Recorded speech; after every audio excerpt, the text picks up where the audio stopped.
શિક્ષણ એ એક એવી યાત્રા છે કે અંધ વ્યક્તિને પણ સરસ મજાની રાહ પર ચાલતા શીખવાડી દે છે. વિશ્વની કંઈક એવી જર્ની લઈને નીકળી પડ્યું છે. થોડાક પાગલ યુવાનો આ યાત્રામાં જોડાયેલા છે. ક્યાંય પણ ઝૂંપડપટ્ટીમાં કે પછાત વિસ્તારોમાં તે કંઈ વસ્તુ દાન કરવા નથી જતા, પણ જ્ઞાન દાન કરવા જાય છે. જ્ઞાન દાન એ પણ એના માધ્યમથી અમે વ્યસન મુક્ત કરી છે, કુટુંબ નિયોજન કરાવી છે, બાળકને ભીખ માંગતા બંધ કરાવી છે અને બાળકને જવાબદાર બનાવી છે.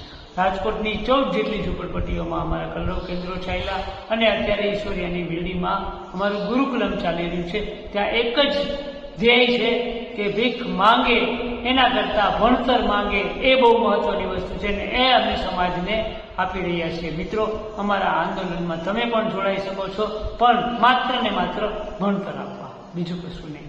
ધન્યવાદ. જય શ્રી કૃષ્ણ. જય ભારત.